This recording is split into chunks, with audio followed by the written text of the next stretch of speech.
Hello and welcome again. Today I'm gonna take a look at the Democracy 3.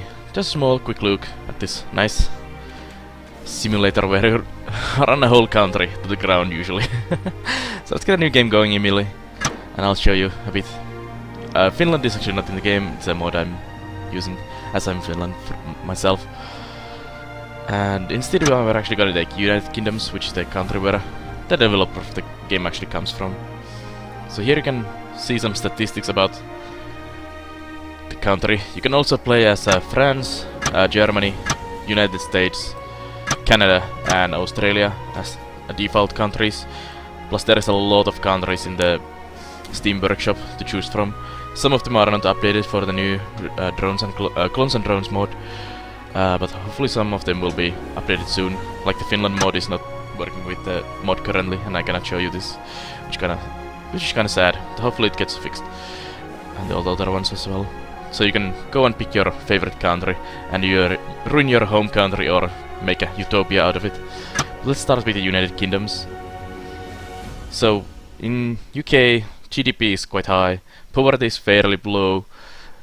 All of them are more or less white, so it's there's not that many ethnic minorities, which makes things a bit easier compared to say US, where you have a huge ethnic minority, which will cause a lot of issues and make the game harder. Also, some of the countries are much easier to play than the others. I started with United States myself, which is extremely difficult country to run, and played another game on France, and France is much easier due to all of them being pretty much on the same boat and not having so varied views into life. I would guess Germany is also fairly easy to play, and maybe Canada. Australia and US are probably fairly difficult to play. Not sure about the UK though yet.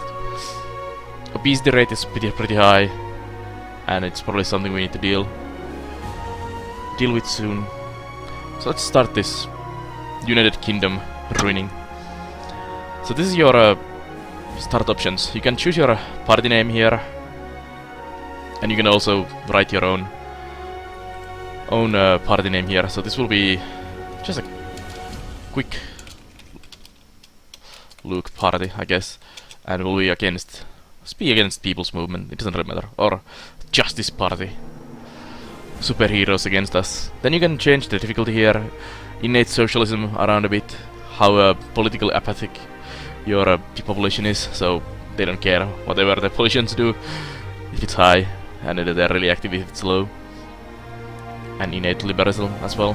You can change some of the other things here as well. Hurricanes, earthquakes are basically disasters that happen every now and then, which cause a lot of issues. You can also kind of trigger hurricanes by ruining your environment and letting your temperature rise, and that causes some hurricanes. You can also make compulsory voting. Don't know. And monarchies for UK mainly. Then you have term limits, which is how many terms you can serve. Basically, how long you can play the game. If you put it on 2, the game will end after 2 terms, which is basically 8 years. As long as you actually get voted in again. So you need to actually get voted in, so you can just run the country to the ground, have no unhappy people. Have only unhappy people, and they don't like you. So that's that. Let's start with these. It doesn't really matter. This is just a quick leak. Buying votes and calculating unknowns, scheduling photo opportunities. Click to return to the government. So we just won the election, and we are now the Prime Minister with 63 million people under our rule. Our GDP is pretty horrible, unemployment is really high, crime is really high, health is decent, education is decent, and poverty is quite high as well. We need to deal probably with these issues as soon as possible. So let's begin the term of office. So you are sent into this window with a lot of things, which will look massively confusing at start. I highly recommend playing the tutorial at start when you start the game yourself, as it will fairly well explain most of the things in this. I will also quickly explain everything in here. So let's start from the middle. So you have here your different voter groups like socialist, commuters, liberals, wealthy, and all of these. And there's also everyone, where everything affects. And there's your average voting intentions. So we are really low, and you need to get this well above 50% if you wanna get real elected.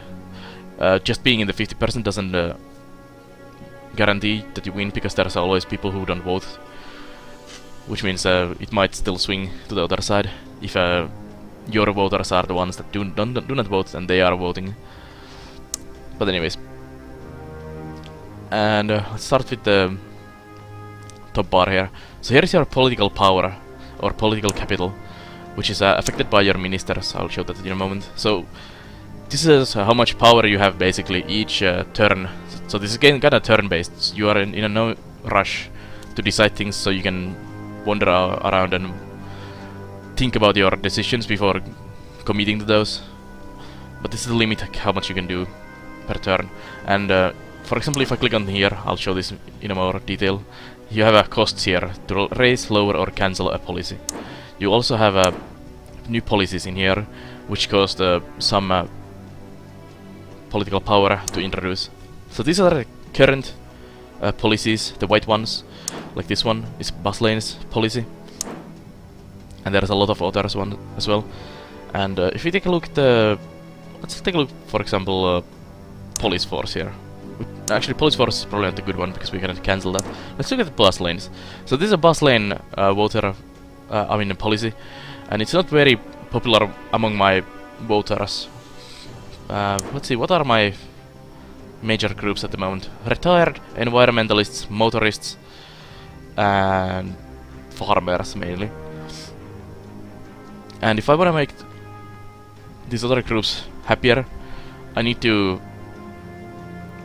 do policy decisions and things to make them more happy and to like me. Up here you can see, it's kind of difficult to mouse over, in the socialist you can see the grey bar behind it, which means it's a size of the group compared to other groups. So for example, everyone is of course fully in there. If you click on the socialist here, you can see it's 78.90% of the whole population. So you wanna really smooch on socialists to get a massive voter base for you. Liberals are also really big, so it's middle income. Environmentalists actually are very low in UK, so I could actually switch from environmentalists to liberal socialists and have a really good popularity. You also should note that people will belong to multiple groups, so even if you pander, say, socialist, you might make someone like commuter angry, and they might be in the same group, and still you anger both of the groups. So be careful with that. So anyways, let's take a look at the bus lanes a bit more. So here's our bus lanes. There's the implementation delay. How many turns does it take to fully maximize the effect of the thing? And implementation is currently at 100 because you start with that, and popularity among the voters is kinda low. Here's my minister who affects the thing. So effectiveness 20%, costs, and they have different effects, how quickly and how well these work. And here's the effect of the bus lanes basically. So commuters are getting more happy by almost 11%. Motorists surprisingly don't like that there's bus lanes taking their car lanes. And bus usage surprisingly goes up when you have bus lanes. And this is the inertia. So basically, how many turns does it take to fully take the power, fully take the effect? So it's still going, and you can change the. Here's your cost and income from this. Surprisingly, the bus lanes only take cost, and you can increase or lower that, and you can see the bars move around. Like commuters and bus usage goes higher when you add funding, and motorists goes down. Let's revert the change. You can also see a cost history here when you change things around, but we are not gonna do anything for that at the moment. So you can apply changes or just cancel the whole policy if you want to. It's usually cheaper to go to whatever the people like more, like lowering taxes is surprisingly much easier to do with political power than or capital than actually lowering, raising the taxes. So difficult decisions need a lot of power behind them. Let's look at the income tax here, for example. Lowering is only 7%, everyone wants to lower it, surprisingly, and raising it is really difficult. Well, 30 is not that much, but it is still much more than the lowering. Cancelling the income tax is also a possibility. And you can see that very few people actually like the income tax, especially when it's high. So anyways, that's policies here. Let's actually take look at the next things. So the blue thing here is basically statistics and nothing else. Unlike policies, you cannot actually affect these directly. You cannot change numbers on air travel and just tell that we need more planes now and push the bar higher. But you can see what the air travel so causes are what affects the air travel. International trade is increasing air travel, so is our GDP, our high earnings. Middle earnings is lowering it a bit, and poor earnings has barely any effect. And these are the causes that increase or lower the air travel. These are the effects of the air travel. So CO emissions, CO2 emissions, sorry, are getting higher. Oil demand is going higher. Environmentalists are getting angry because of massive air travel, and rails are going out of use because why use rails when you can fly? And a lot of things affect these things.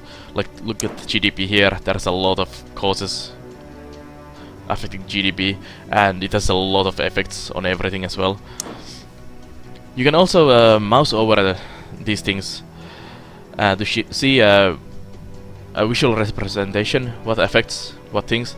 So for example, if I mouse over the GDP, you can see that there is a lot of things going in and going out of the GDP. And let me explain the arrows. So basically, green arrow means that something is contributing into the other one, and red one means it's decreasing it. And the direction of the arrows and the speed of the arrows is sometimes a bit confusing and has a different meanings. So for example, in the case of GDP, you can see crime on the left going fairly slow, red arrows into the GDP, so it's lowering GDP. But you can see that the GDP is pushing those little green arrows into unemployment at a massive rate, which means unemployment is going up a lot, which is not good, of course.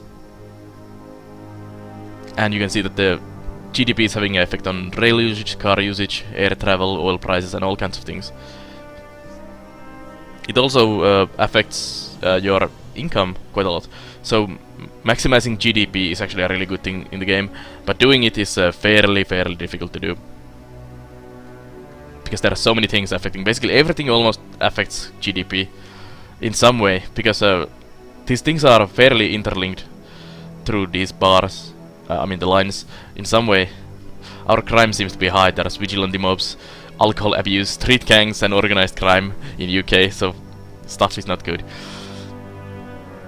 So if you look at the GDP, for example here, it's affecting unemployment here, and unemployment is affecting homelessness, crime, street gangs, alcohol abuse. If you look at homelessness here, it is affecting crime. So both unemployment and homelessness are affecting crime, and crime is again affecting GDP. So low GDP causes unemployment, causes homeless, both them cause crime, and the crime lowers your GDP even higher. So all of these are pretty much linked to each other in a way or two, and you really have to be careful when you adjust things and not go too crazy on throwing your tax high or whatever, or introducing a policy that will totally ruin your economy, which will just snowball throughout your whole country. And the third thing we have here, which we didn't really, well, we kind of discussed that slightly with the homelessness. These are kind of like current issues, like current big issues that you need to deal with as soon as possible. They have a really big effect on things. Like, for example, this is a uncompetitive economy, which means there's no really new businesses coming or anything. Everything is kind of flatlining. wages are flatlining and everything is kind of going the same way as it has been for years. And you can see that corporation tax is causing a lot of uncompetitive economy. So everyone kind of wants to be on the same line and not compete at all. Our productivity is lowering it a lot, but we need a bit more power to lower it even more.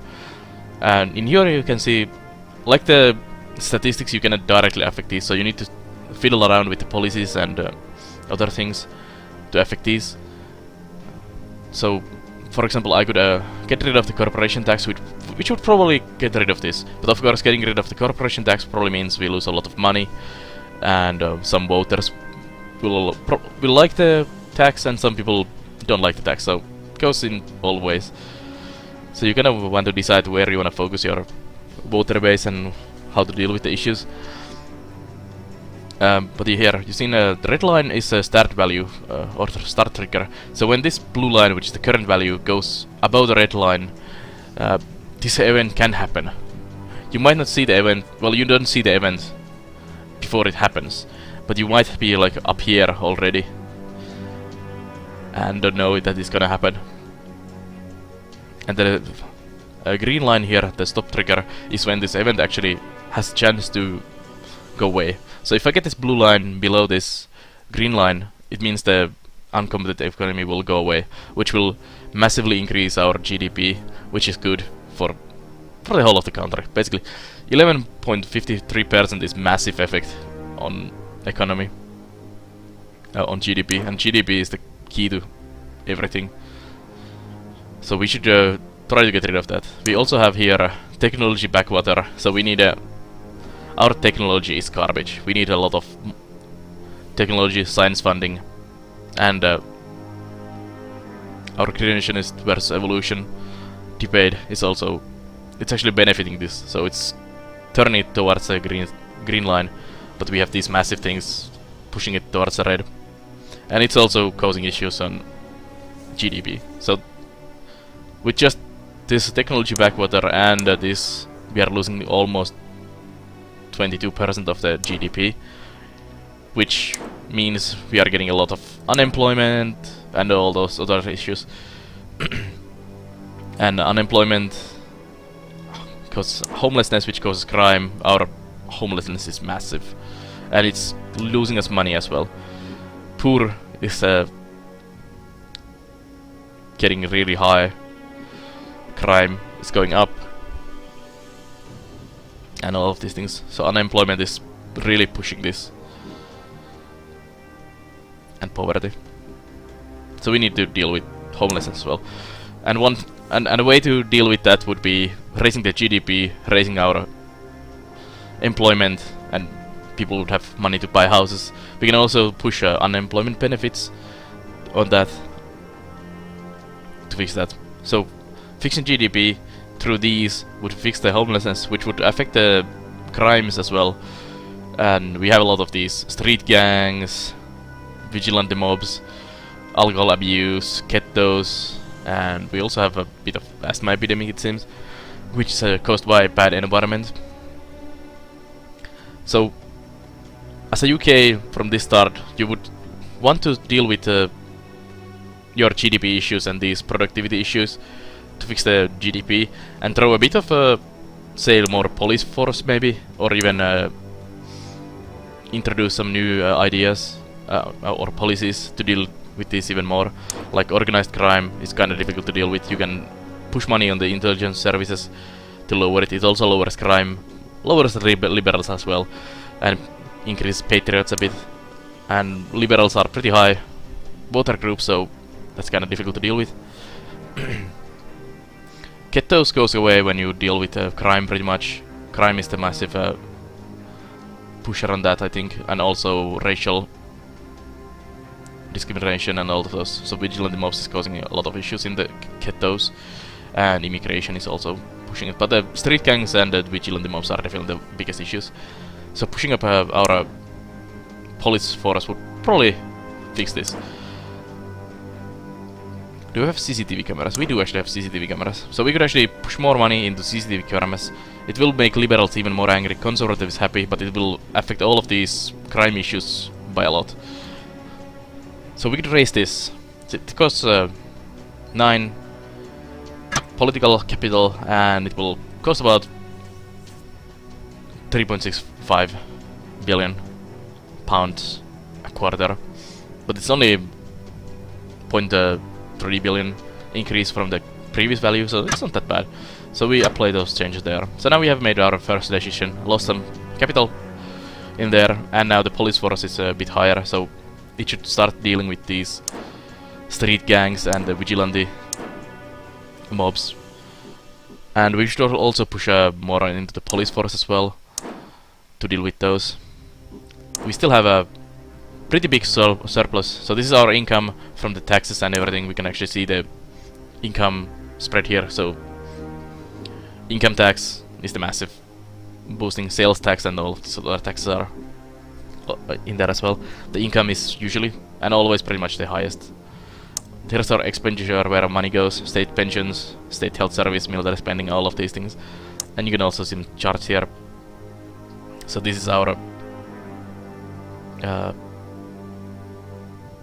red is expenditure. Income is somewhere, it doesn't show it may be on the same line, but it shouldn't be. It should be higher. This is the global economy, which will affect your things a lot. I had like a massive global economy crash, which crashed my GDP, and which then makes you lose money, get your debt higher, which pushes your interest rates, which pushes your debts higher as well, and then you go bankrupt as a country and you lose the election. Pretty much. But anyways, that's that. So we are pushing 120 million, sorry, not billion. So we don't actually push that much money at the moment. But I think we should increase this a bit. We need to spend money to get the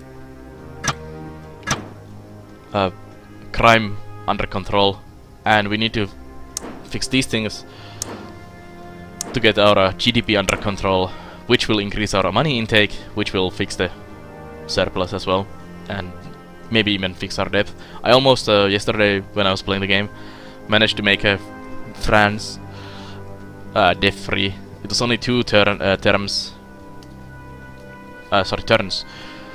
to go that France would have been debt-free, and I was pushing a lot of surplus.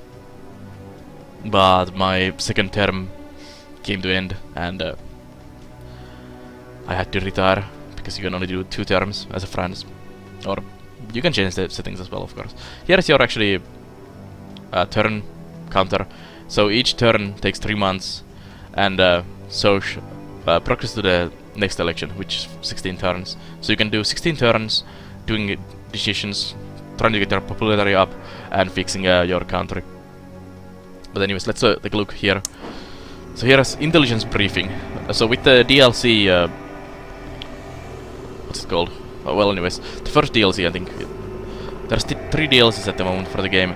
Clones and drones, which adds a lot of futuristic stuff into the game, like automated workers and cloning and all kinds of issues related to that. Then there is Extremist, which basically adds this, I think. And then there is a third one, which I don't remember at the moment, but it also adds more policies and more issues to deal with. So here is the intelligence briefing. So you might get terrorists, and you might get angry people trying to shoot and assassinate you if you run things kind of bad. For example, yesterday playing as the Americas or USA, I was really crapping on capitalists, and they send the Battenberg group after me and try to actually assassinate me. So you need to take a look at here as well and be sure not to go too insane with these. Then you have these charts in here, which are voter groups, polling, focus groups. You can see how they like you. Policies, these are your current policies and how they are liked. So you might wanna, if you wanna make people happy, you might wanna abolish alcohol tax, for example. And here's changes as well. So this is basically keeping track what you have done from the start of the game. So for example, well, I haven't done anything yet, but if I click a turn, we'll see what happens. And compass is also showing what kind of decisions you have done during the game. Then we have this income here, which I showed you already. And this is the policies and ideas tab. So here you can choose new taxes and all kinds of new things that aren't yet in the game, I mean in your policies. So these are totally new policies. So for example, we could do a junk food tax, which would help with the obesity issues and health issues, and it would also give some money. But it of course makes liberals and other people, youth, really angry because you are taxing their stuff. And there's all kind of different things you can choose from here. And clone and drones and clones, clones and drones added like drone strikes and all this international fusion research and these kind of futuristic things, Mars program. And there's a lot of different issues you can deal with these new policies. So that's the policy tab. Then you have achievements. I have few already for my yesterday's games and other games. And here's your cabinet. So these are the people who are helping you around the country. And you can see that there's 7 different branches of ministry where you can have people. And under this you can see the political capital each of them are giving to you, which is based on their loyalty, and the loyalty is based on their sympathies. So for example, this lady, Ruby Gonzalez, has pretty high capital, political capital. I think like 5 is probably the max they can push, and 1 means they're pretty much gonna leave your cabinet and make everyone pretty unhappy about that. But anyways, so liberals and environmentalists make this lady happy, which makes her loyal to you. She does not have any experience really, and is really ineffective, so you might wanna replace this lady at some point if you can. Although getting this political capital from her is quite nice. But for example, this welfare lady is not very loyal. Conservatives and capitalists, I might be crapping on those at some point, which would make her even more unhappy and unloyal and lower her political capital. So you might wanna try to get rid of her and try to replace her with some of these more potential candidates, like Vera Mitchell would be this is welfare. So let's see, can we find a nice welfare lady or guy? Francisco Johnson, 4.8 welfare is his desired job, very loyal but unexperienced. And you can see the conservative trade unionist sympathies. So you need to keep a big eye on these sympathies, and when you decide when and who to hire. Also, you don't want to just randomly fire people, because it will lower loyalty of all of your ministers. You can do a research shuffle in the cabinet, which will allow you to change all of them at the same time, and it will not lower the loyalty. So you might wanna reshuffle your whole cabinet in one go instead of firing just one guy, because just firing one guy will lower all of them, which is not really good. Also, keeping an eye on these sympathies is really important, because if you hire, say her, Charlotte Teros, religious and capitalists will like you because they have a representative in the cabinet, so they like you even more because of that. Then you have options, and this is political parties, so you can see your quick look party. We have no members and no activists, and we are against the Justice Party that has 17 million members and 2 million members that are activists. So we need to deal with this issue as well. We need to get some members voting for us. So that's why our popularity is so low, because we have no members and no activists. Well, anyways, since we can do one new thing, we need to fix this technology backwater and this uncompetitive economy. And I think we start from technology, because it's affecting GDP, which affects productivity. So we need to push technology up, which could be from only the science funding is actually the cause for it. So we can go here into the science funding, and we can push more into the science funding to make it a bit better. Let's go electron microscopes. It costs a lot of money though, but it will reduce the technological backwater, which will be a good point to start fixing things. It also pushes GDP up, pushes state employees up, technology efficiency up, technology up, and everything up. And of course, it employs people as well. So it has only positive effects, but it costs a lot of money to do. So we'll do that, and we can click the next turn here, which will show us this loading screen again, compiling the tax code, calculating unknowns, and click to return the government. So you get back to this report here. This is your quarterly lab report where you can see how things are going. So we are now in a bit of deficit. You can see the red bar went a bit up, green bar is there now. Our interest rate is same, global economy is tanking, and our GDP is tanking a bit. So we might be going into a bit of recession, and we might have to deal with that. And the other decision you have here, you can see your polls here. So we are raising in the polls a bit. And we have a security briefing. So Human Rights Society and all of these guys are on the rise. We need to keep an eye on the Human Rights Society and not anger them too much. And you can see your cabinet information here. They are trustworthy and passable at the effectiveness. And then you have this thing here. So every now and then you get events every quarter. And they might be like the typhoon or the earthquake. You might get a Nobel Prize if you are doing really good in technology. Or they can be bad things as well.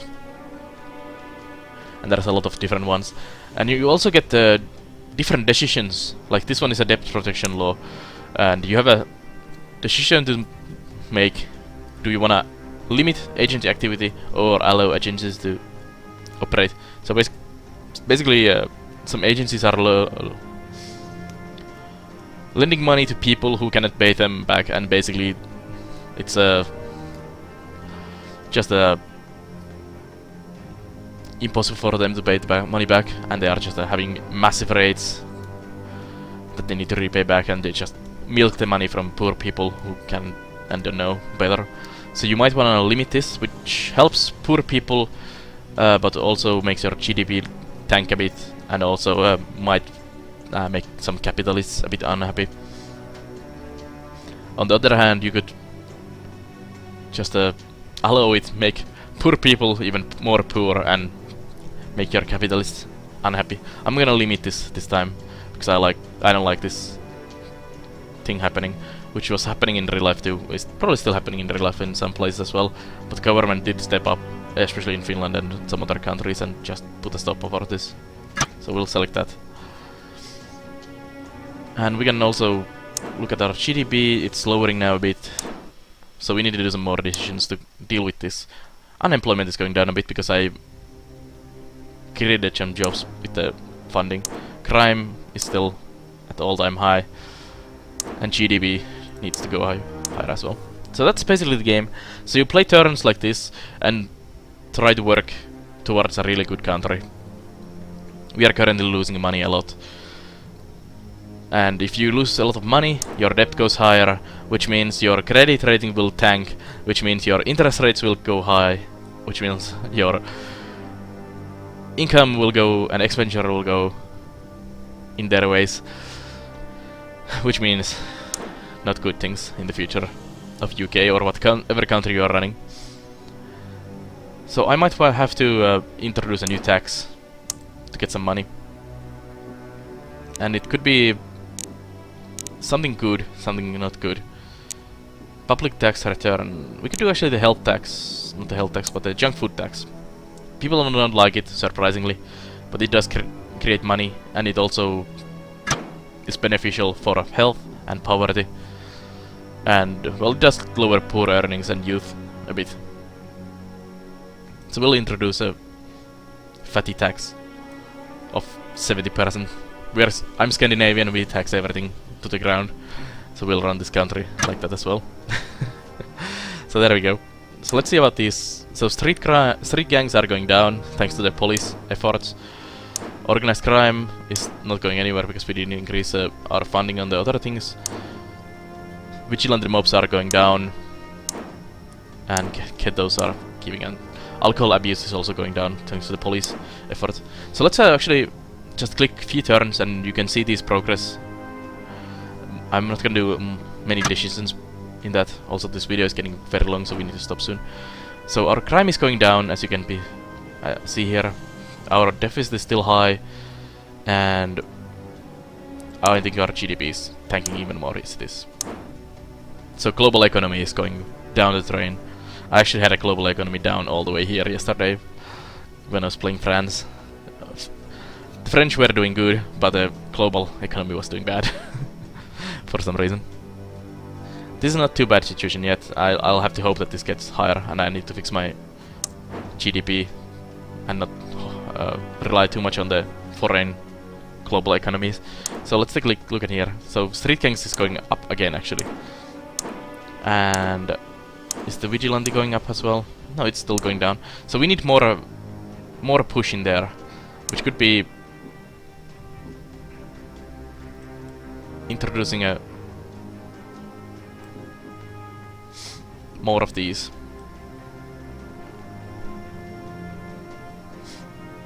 So we could do a total ban on guns, which would make parents happy, patriots unhappy, liberalism would go down, liberals would go down, and violent crime would go really down. So I'm gonna do strict controls on guns, which is really very, very expensive to do. Stop and search. So you can use this to cut crime, but liberals will not like that. So I'm gonna do that because we have a crime issue. We can always get rid of that after it's done its effect. So this is one of the effects. So superhero. So crime and violent crime goes down thanks to having a superhero appear. I think it's caused by the vigilante mobs also. But anyways, and we are losing even more money. The economy is going down even more. So things are looking grim in the in the UK. But we are also rising in popularity, so we might have a chance to winning this election. Look at the crime, it's going so much down. Which would... well, Street Gangs is still really high. Poverty and unemployment is massive due to the GDP, so that's also one fix for that. The vigilante mobs are almost gone, which would help with the crime a lot. And racial tensions, which will help with ghettos. Let's click one more turn and see how that works. If we can get rid of the... still not gone. So we can ban or allow same-sex marriage. Let's allow that for now. And we can see the economy is still tanking even more. But we are actually raising in our income for some reason. And our expenditure is going down. Come on. Street Gangs. We need more things to affect that. Which could be introducing even more law and order things. We could do tasers, we could do police drones, secret courts, and all kinds of stuff. Ban divorce, armed police would be a good one. Let's see. Let's make people really unhappy. We could legalize prostitution as well. Let's get tasers.